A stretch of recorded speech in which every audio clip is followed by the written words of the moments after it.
trying to bring birds, curious birds out by pitching. Bring them out of deep cover, hopefully.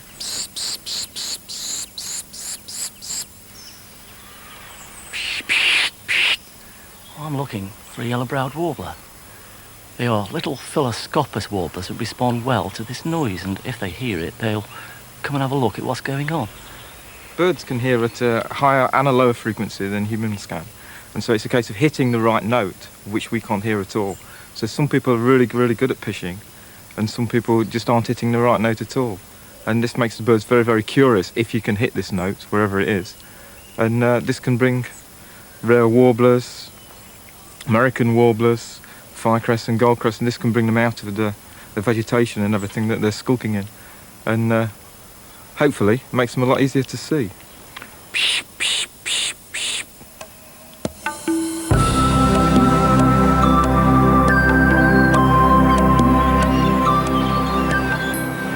Twitch? Well, to twitch is to chase a bird, to go from one end of the country from the other or wherever, to try and get to see that bird. Twitchers, by those definition of those that go looking for these birds. A twitch can be down your local patch, it can be 500 miles. Just going to look at somebody else's bird as a rule.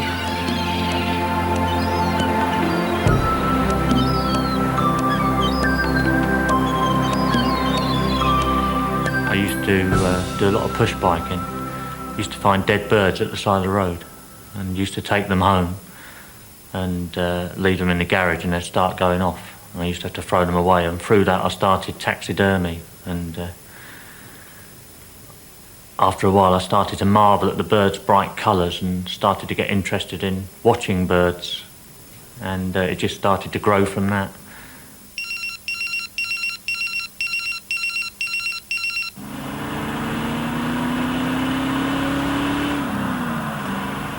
I've travelled 1.4 million miles on British roads in the pursuit of rare birds. I've lost marriages through birding and, well, everything in life, you know. It all comes back to birding, all of my problems through life. You know, it's quite fraught with disaster in many cases. I went for a very bad period when I had 11 major accidents, complete write-offs. Doing so many miles, you've got more chance than most of having an accident, because the more you're on the road, you know, so many vehicles, you've got to be 100% alert at all times. You know, that's quite difficult. Oh, there's Dipper. Dipper. All right, Lee. No offence like that, I think I'll get in the back. Oh.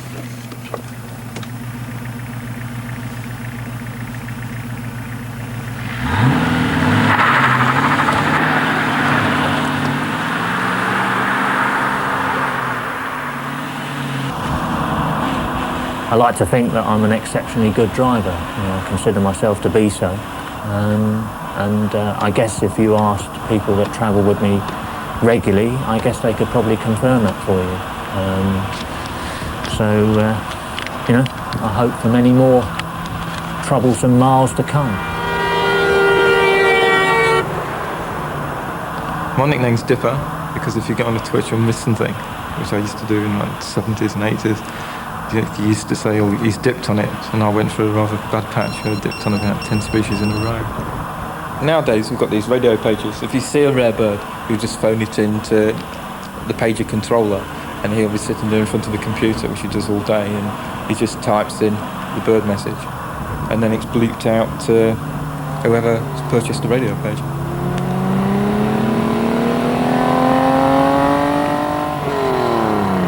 The feeling in the car is absolutely electric. It builds up and up as you get to within 30 miles.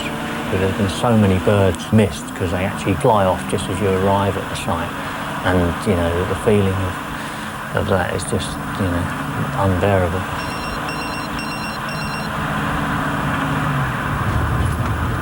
Still there, Lee?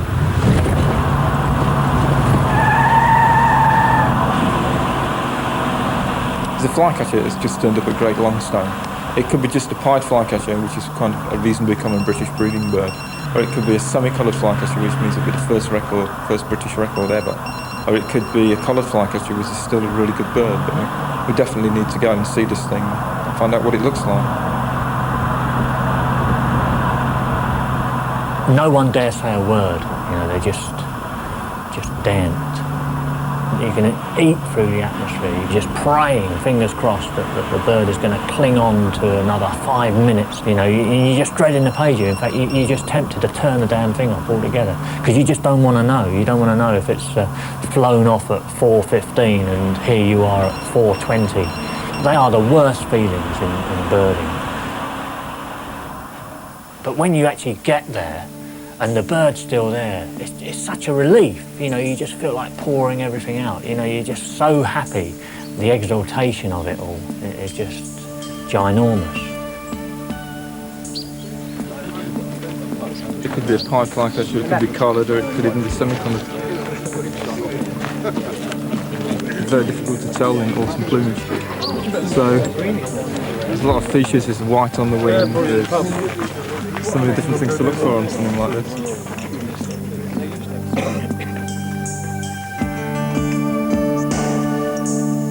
The crowds now move round to the rear of the house. There's still a number of question marks over the bird's identity. The consensus is growing that it could well be a collard, and that's why there's such a large crowd here. I mean, if it's a collard, I would think it's a tick for most probably 90% of the people here. If it was a semi-collard, as someone's suggested already, then I think everyone in the crowd's going to be happy. It'd be a first for Britain. If it's a pied, then I think everyone's going to go away very miserable. Instead of the tail as well, how much white there's in the tail. You got it fans so you can see it, but it never fans it, it's just like closed all the time. It's distracting, isn't it? Yeah, definitely. I don't know what it is. I haven't really got a clue what it is at the moment. Really difficult thing to identify. It lacks any eye stripe, right? It's semi-collared and pied. It's got a short, stubby bill, right, which is collared fly. There must be something genetic why people become switchers. I don't know if it's the sort of hunter-gatherer instinct and it sort of shows itself in a gene, but it spans all social groups. It spans people who you would regard as sort of highly educated academics to people who work on the shop floor. But they all come together, and they all talk at the same level. They, just because someone hasn't got a university education, they can still be well informed when it comes to their birds. And I think the level of expertise amongst bird watchers is most probably more than for any other sort of interest that you can possibly find.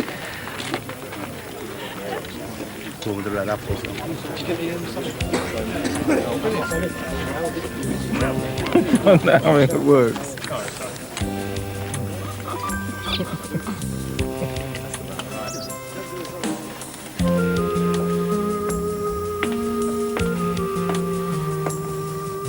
I'm here at the British Museum Tring, and I'm trying to ascertain whether or not it was a collared, semi-collared, or just a bulk standard pied flycatcher. The world-renowned expert, Chris Mild, who lives in Sweden, in his view, the bird was just a typical pied flycatcher, but I don't quite agree with that. I like to think that I can identify most birds in Great Britain.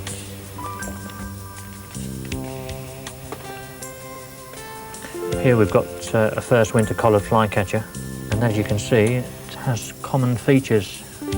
Flycatchers in first winter plumage are virtually impossible to separate, and it wouldn't be safe for me to claim it one way or the other, to be honest, because they're so variable. I don't like to be beaten by birds. I'm tempted to believe it's 85% collared flycatcher. One thing about listing is that the more birds you've seen, the harder it is to see a new bird, which is why something like this potential semi-collared flycatcher recently got a lot of people going in looking for a tick out of something which wasn't really probably there in the first place. And it's the search for ticks that leads us to migrate to the Scillies every October, because there we really have a great opportunity to find ticks and see new birds from our British list.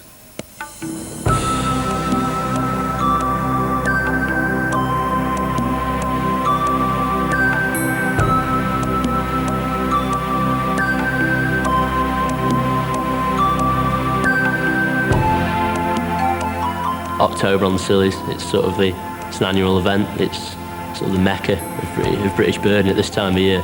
Everyone's on Scilly this week. Everyone who's anyone, as it were. The rare birds and the chance of finding something unusual. The concentration of everything. It's just birds all week. It's a week of birds. Yeah, everything's birds. The beauty of the Scillies is that it's situated geographically at the southwest of the country, and it captures everything that funnels down through the British Isles, and it captures everything that moves in off the sea from the west.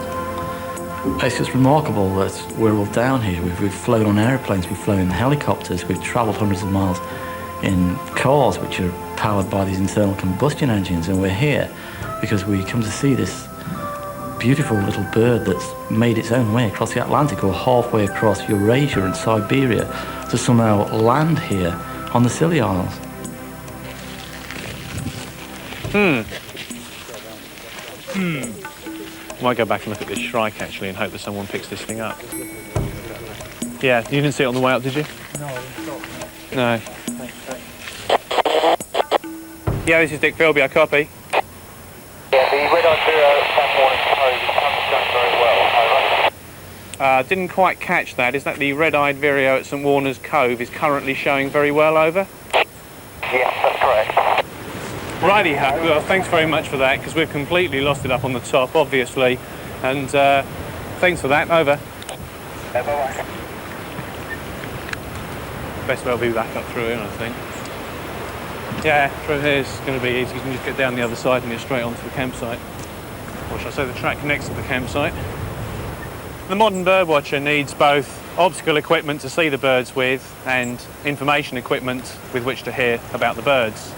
A pair of binoculars are an essential part of bird watching to enable you to see what's going on, of course. A pair of 742 binoculars, like the ones that I have here, are an excellent all-round binocular. They give you very good light gathering, which means the image is very bright. They focus very closely.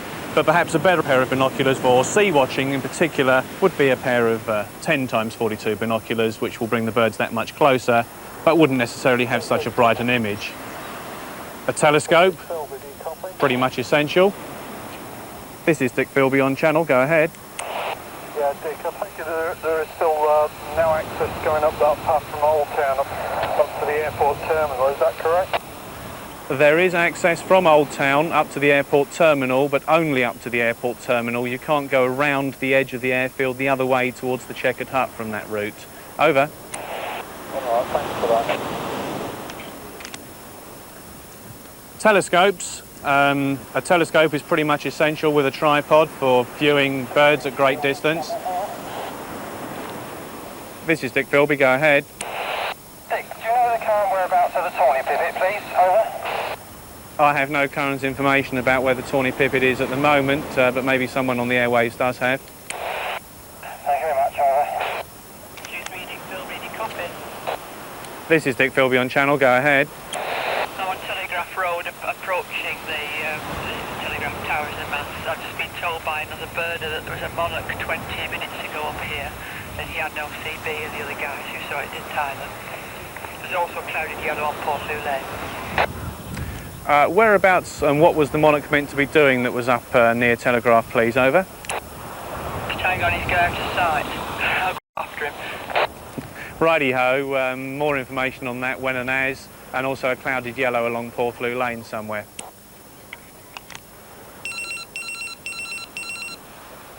Spotted crake trapped and released by High Moors pumping station this morning on St Mary's. OK, telescopes. The influence of remote technology has made the whole thing feel more like you're in some sort of New York cop B-movie, you know, when you're involved in trying to get onto a bird in lower moors in a clump or something, and it's like, you know, you're the first car on the scene, but before you know where you are, you're in a football crowd. So, I mean, it's just, it hasn't got the same kind of slow pace. Everything's speeded up so much, concomitant with the sort of intensification of the whole communications thing. And the whole pages, and particularly the sort of, I find rather offensiveness of CBs which are going off all the time so loudly that you can identify the person speaking, even though you're 200 yards away. That's really bad. So I think that ultimately that should be somehow controlled. Thanks for that. That's the redback shrike still showing at the Star Castle, and a hoopoe is now on the garrison on St Mary's, most recently on the football pitch. Now that instant information is available about rare birds, it's made it very much easier to twitch. It's opened up the hobby to a lot more people, and it's opened up serious twitching to complete novices. Some birders would decry this because they feel that to go and see a rare bird you need to have served an apprenticeship. I wouldn't agree with that in the slightest. I think that if you can go and gain pleasure from watching a bird, then that's great. No, this is the campsite, so we can't cross that field, obviously. And there's a white horse in this field, and we can see that is obviously the field they're looking at, because it's got a white horse in it, because we're on a public right-of-way here, and that's the campsite, so watch from here. The white horse at the top of the field? Yes, it is. It's right by a metal gate, and there's a little black horse with it. Yeah, OK, we've got the right field. Right, the hoopoe is to the port crescent side of the white horse. There's a metal bathtub about 80 yards down. Yeah, I can see the bathtub. And the hoopoe is just walking around at the base of it. Well, come on, guys, we can see the bathtub. Just get into a position where you can... If people approach the hoopoe quietly and slowly...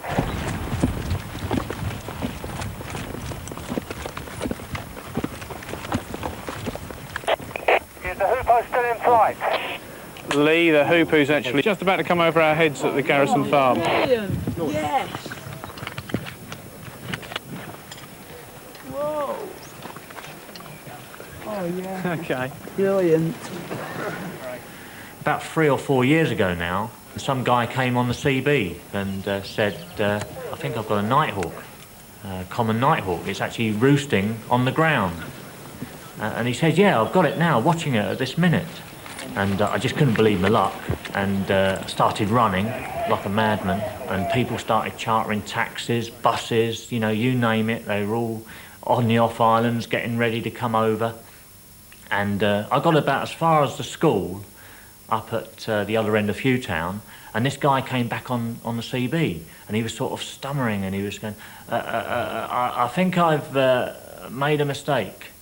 And we didn't know what he was getting at anyway. And some other people rolled up. About 4 or 5 people got to the site and were standing with him. And it transpired that he was looking at a cowpat.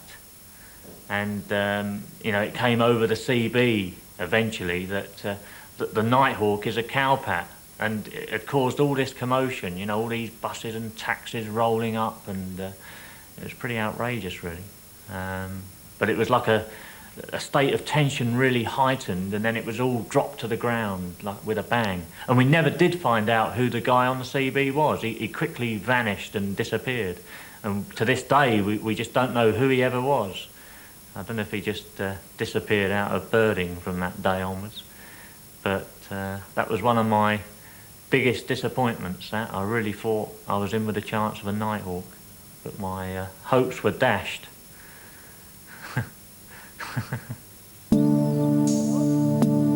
Calling all birders.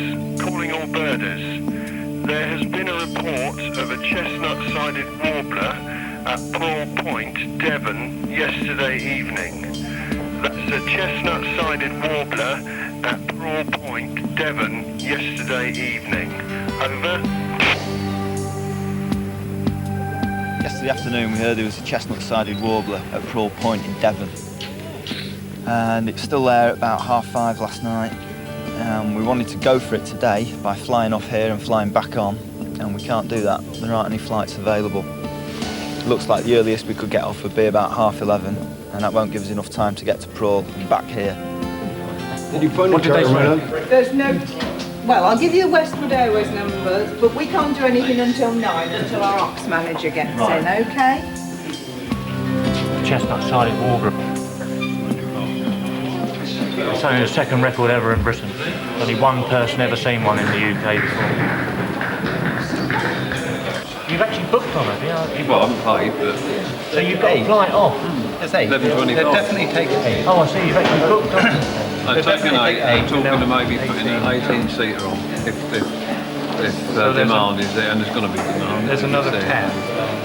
But the first 8 got the definite flights. Right. Yeah, we were the first names. So. You actually booked on everything? No. That's a problem. No? I've got one more seat on this plane. 11:25. That's full up now. I got 8, 9, 10, 11, 12, 13, 14. I've got an Islander, 2 Islanders, or one Otter full. They're now plus. So basically, it's a case of waiting, really, and just we'll do what we can. Okay. Just can't believe it. I knew this would happen. It was every year you're on here. Yeah, I've already been off once. That's right. Bloody nightmare. It's very stressful, incredibly stressful. You feel that you must go for every last bird just to keep up, or in my case, just to keep up. You know, I'm struggling to keep in the top 10, you know, just by trying to see every last bird. But the trouble is I enjoy birding as well, and birding and twitching don't go. You know, you really dip out in a major way if you go out birding.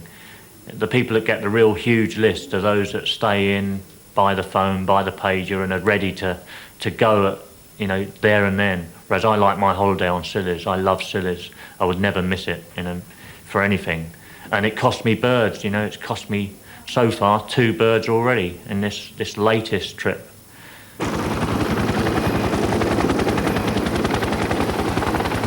Hi Lee, Nick here. There's still no news either way on the chestnut-sided warbler, so obviously it could still be there. The bird was in a valley, as you know, so birders' mobiles won't work. Maybe tomorrow we'll get to a phone box, I don't know. Over? Yeah, go up to 27.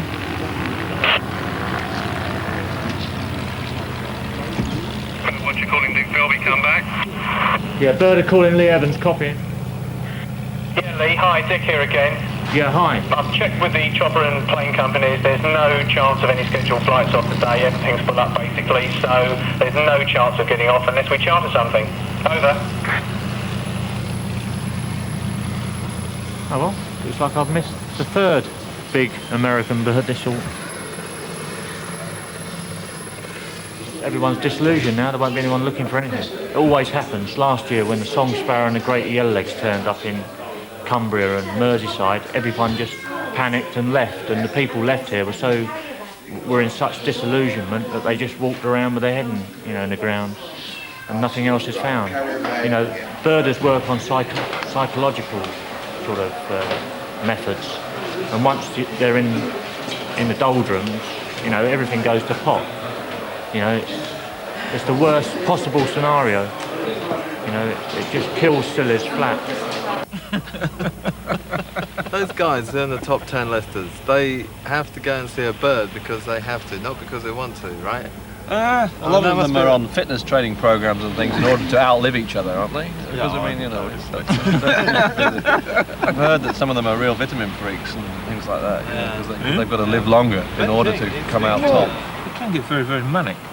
I think if it all can, you're actually. getting I out think of it it, can. just like the train spotter thing where you just like collecting species Yeah. and you just like ticking them off on a bloody list, I think. Yeah, and people I think that's sad. that definitely I think takes that's people sad. over. Well, They unless you're not can't actually find a getting way something out out of of what you're saying, or If you do that and you don't Yeah. have a sort of a sense of the aesthetic there, then you're just in wasting trouble, your time. really. You might, that's right.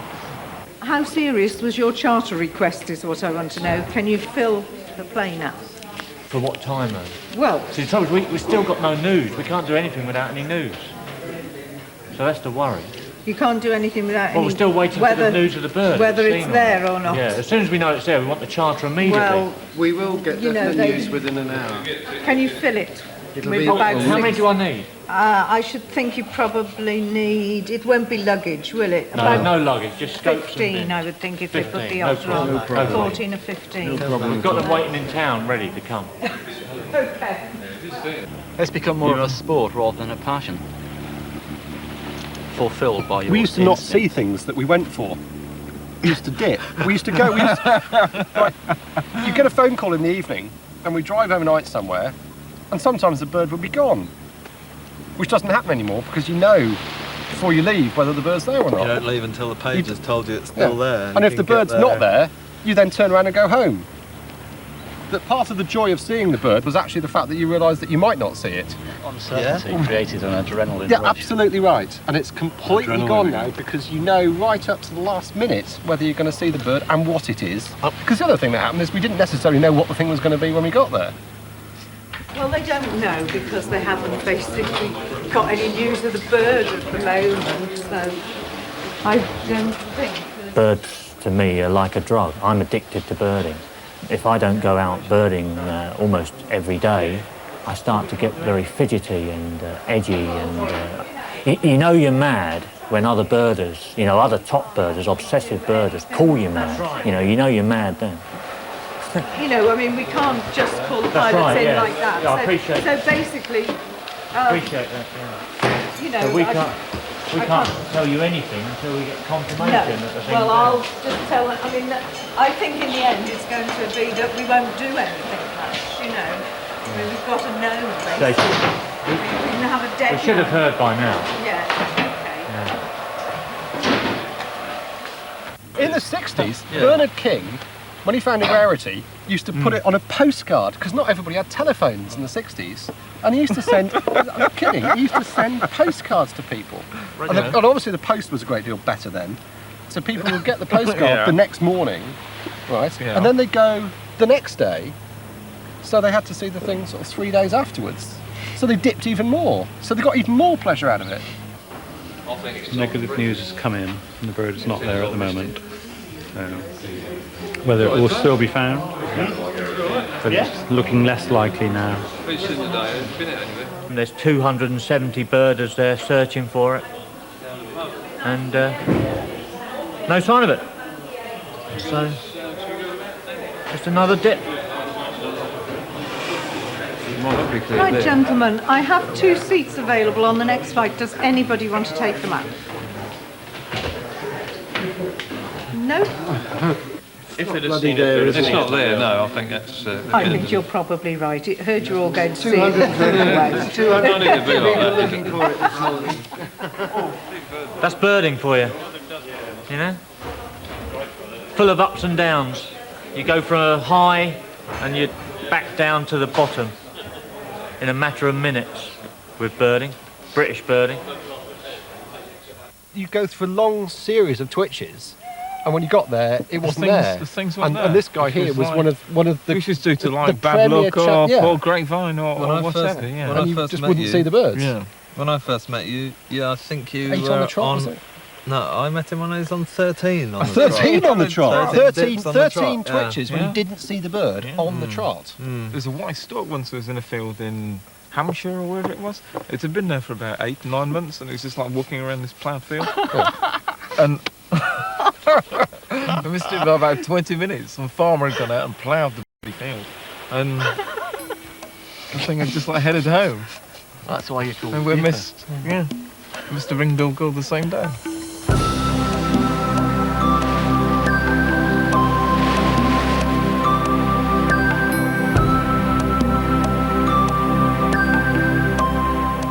Every couple of years, there's a group of birdwatchers get together and hire the Salonian, which is the ship that goes from St. Mary's to the mainland. There's a really good chance of seeing Wilson's petrel, which is a bird that I've never ever seen. Hopefully we could be in luck because the winds are in favourable position. Over the last couple of years, I've hardly dipped on anything at all. I should really be known as the bird formerly known as Dipper.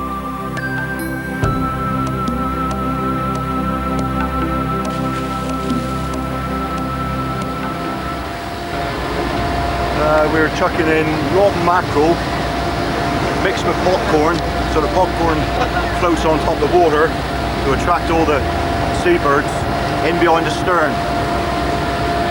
And you've got to keep on doing it continuously. And hopefully we should get some rare birds today. Wilson's petrel is the bird we all come to see today, really. Could get large skuas, sapskull. That's a rarity. Up on the horizon, 3 o'clock. Adult Seabine's goal, 6 o'clock, off the stern of the boat. Adult Seabine's goal towards the stern of the boat. The smell gets worse as you get deeper. I think this fish must be a month old.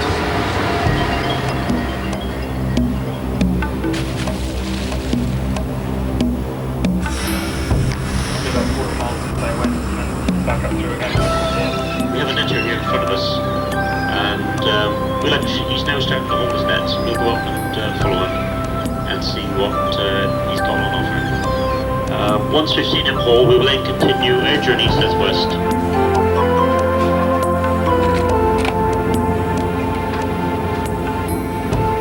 G'day birders, thanks for buying number 42 in our Feathered Friends bird identification series, the Wilson's Petrel. The Wilson's Petrel is a mysterious bird that breeds in the Antarctic continent. During July and September, they may be found on the western approaches of the British Isles, in what has been called the Wilson's Triangle.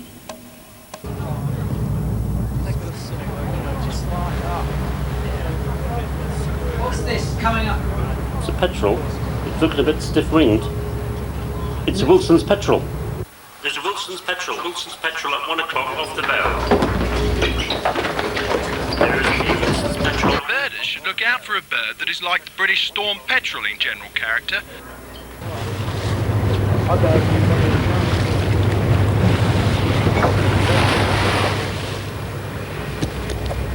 Wilson's Petrel. So, follow all that and you'll never miss a Wilson's again. Why? That's a very difficult question. I don't know. Why does anybody do anything? Why do people follow football matches? People go train spotting. People go... It's just like a hobby, I suppose. It's just something that keeps you going. Just like... don't know. It's very difficult to kind of put a finger on. I just love knowing what other people have seen and keeping sort of tabs. And I enter all of their life lists on my database on each and every individual in terms of the upper echelons of birding. Little auk, another little auk. Unfortunately, they're all doomed. Like my women, there was a period of time when I could get away with most things, but I was on the annual vacation on the Isles of Scilly in October, and a Philadelphia vireo was found at Galley Head in County Cork, and it was the first ever record for the Western Palearctic, and I kept umming and ahhing about what I was going to do, and 11 people decided they were going. They got the ship that night, the Salonian, and left the islands, and I stood there waving them goodbye, cringing basically, because I felt, you know, I had to give some form of committance to my wife at that time. I couldn't just leave her stranded there on Scilly. And they went, and I stayed, and they saw the bird next morning. I got the call that they'd had crippling views next morning of this Philadelphia vireo, and I just couldn't handle it any longer. So I just cracked, and I then went, and of course it was too late. The bird departed, and those 11 people and the 40 Irish birders that went were the only people to witness that unique event. But as luck would have it, about 3 years after, Dick Philby found one at Borough Farm on Tresco, and it was all water under the bridge. I got that one back, fortunately, but my wife had gone by then. She couldn't stand my antics any longer. So that was all by the by, really.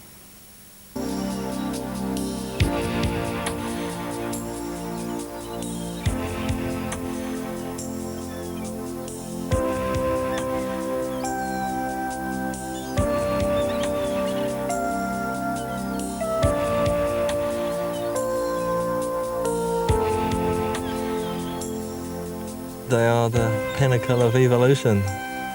Often if I'm on a mountain, You look across the valley to the cliff or the mountain opposite. I just want to like stretch my arms out and feel the updraft in my armpits and glide across the valley.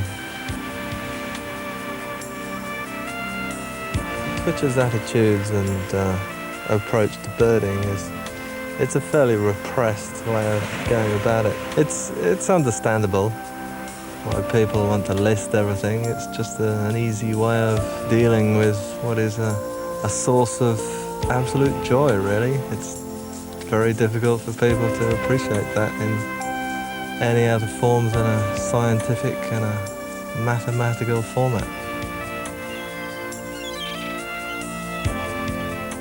Some people have patch lists, local patch lists, back garden lists. Some people have TV lists. Well, I was a bit suspect about that one because so often you have the wrong soundtrack to a wildlife program. If you're sharp, you can spot the mistakes. Many wouldn't, I'm sure. Well, I've been watching birds on TV for about 22, 23 years, and it just started as being something to do when it's raining, and it just involves seeing as many birds as you can, and pretending you were the cameraman, that if you were the cameraman out there filming the birds, and the birds are wild, then you could count them on your list. So that makes sure we don't count any silly things like ducks or anything like that. And one of the other things about wildlife programs is that you tend to only see birds that cameramen find easy to film and that they think people are going to find pleasurable and easy to look at. So you tend to see lots and lots of herons and egrets. What you don't see are things like these. There's some black-headed gulls here that are birds that aren't all that photogenic or telegenic, so I must put that in. Typically, these common ordinary birds are actually quite difficult to get on your TV list. So I just want to put that in the database. The other good way of getting commoner birds that don't crop up in wildlife programs is to just watch ordinary TV programs, and you can quite often see things like sparrows and pigeons and starlings on ordinary TV programs. Even better are ordinary TV programs from abroad. I think the really well-known one is the Adelaide Test in Australia, when there's always a few dozen silver gulls flying around. I know a few other people have seen a few other birds on the Adelaide Test ground too. Come on, Bearders! Good ball, Stevie! Come on, put him under pressure! Come on, let's pick these men up! Come on, Bearders, heads up! Calling all birders, this is John with your match update. Things not going too well for the birders in the annual match for the Islanders. In fact, I have to say, it's a bit of a disaster all round. It's 5-0 for the Islanders. Let's pick up a man! As I speak, there's a corner for the Islanders. Short to the near post. Flicked on. Oh, goodness me! He's broken the defender! What a goal! Well, I have to say, it's a somewhat depleted birders team, with most of their star players more interested in adding to their bird tally for the year than their goal tally. Over. It's all right, it's gone, it's gone. Yeah, this is Dick Philby, I copy. Yeah, the Red Eye Zero platform is going very well. Over. Okay, thanks for that. All birders caught that. The Red Eye Vireo at St Warner's Cove on St Agnes is currently showing very well. Over.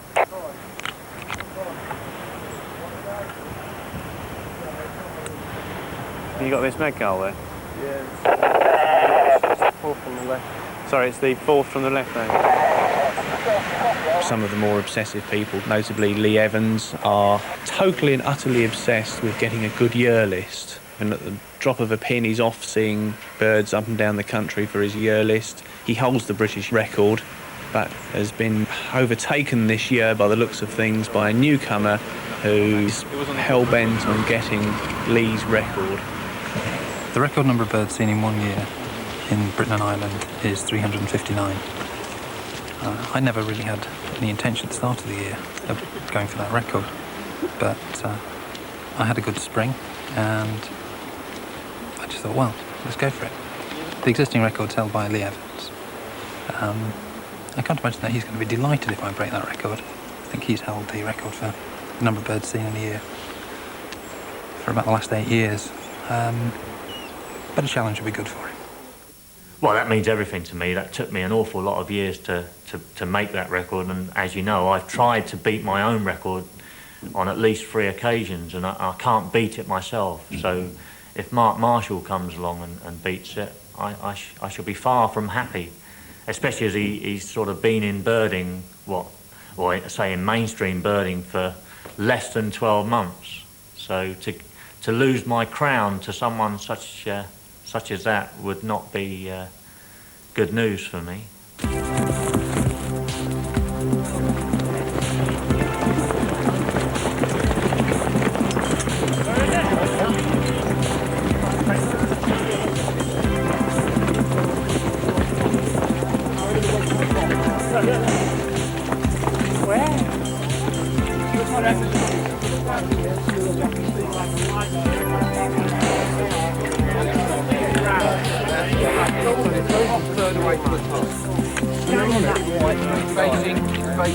How high? How far from the top? About a third of the way. Get it in my scope.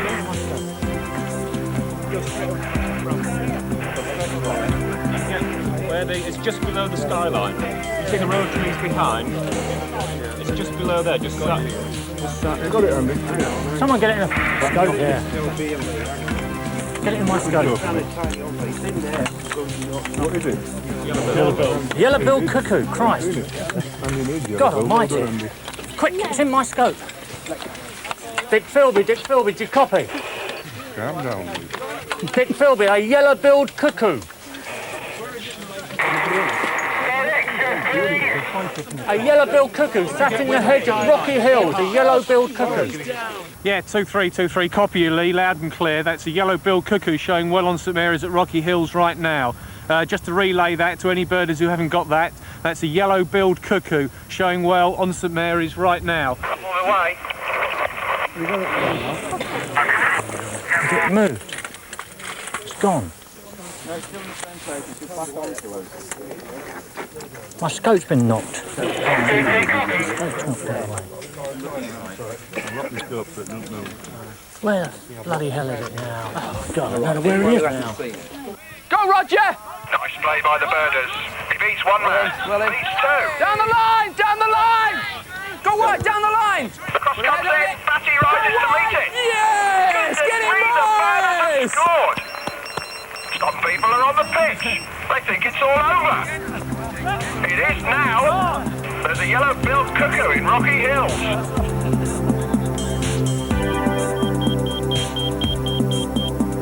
Yellow-billed cuckoo.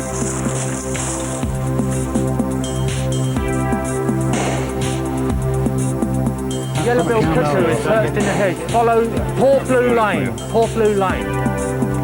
Yeah, I'm on my way. That's yellow-billed cuckoo showing well at Rocky Hills St Mary's.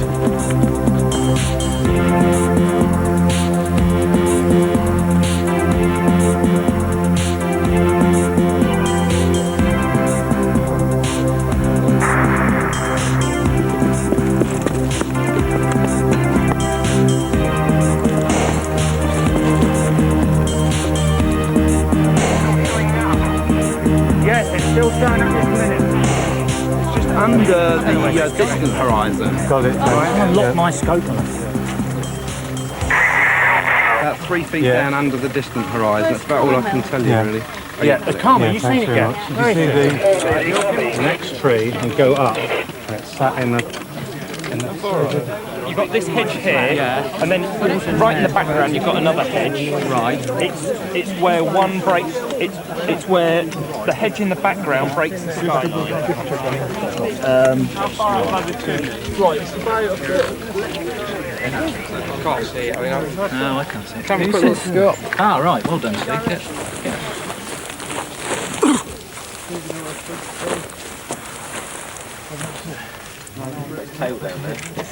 Steve, you want to get this? Yeah, right. Go on. Oh yeah. Ah, my note, please. Oh. Timing.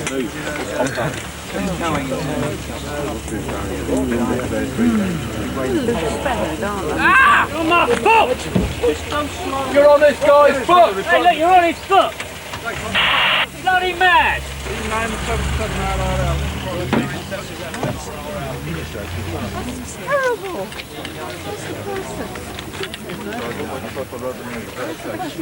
Bloody outrageous.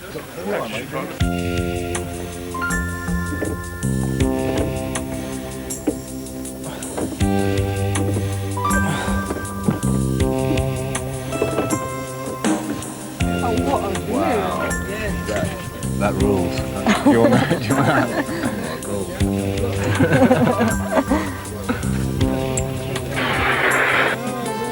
Is there anybody not seen it yet? Dick Philby, do you copy?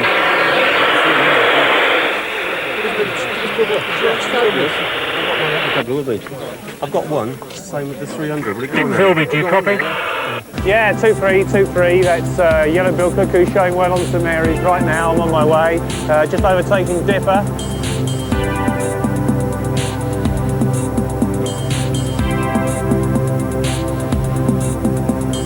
Come on, Dipper, get a move on.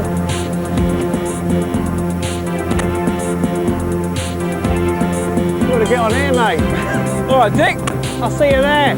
Yep. Keep rowing. Yeah, wait for us. I'm going. Yeah, 2-3. On my way to St Mary's right now. That's yellow-billed cuckoo showing well on St Mary's at Rocky Hills right now.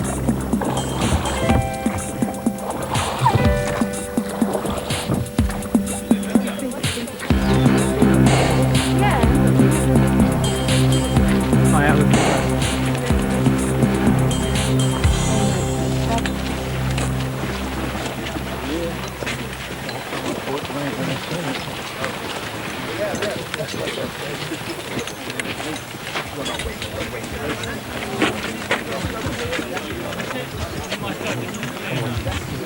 At the moment.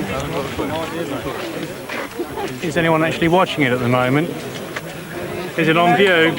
Lee Evans, you on channel? Hey, Dick, I can't hear you.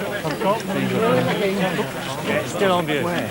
You won't be able to see it from there. No chance. No chance of seeing it from here. There's no chance of seeing it from here. It's very hard to explain just how it's exciting, and one could use all sorts of analogies, but there is an excitement there when you actually clap eyes on a new bird, especially, and that excitement, that wonder, is just a raw excitement which really is quite thrilling. And the more rare the bird, the more exciting it becomes usually. And when you get a whole group of people all together, then it can reach fever pitch. Yeah, basically they've gone cuckoo, really. Most of them, you know, people like myself, obsessed by rarities, are in some ways mad. You know, not from my own point of view, but from an outsider's, a layman's point of view, would just consider us mad. You know, because it's, you know, grown men chasing the length and breadth of the world, really, in pursuit of birds. You know, is that normal?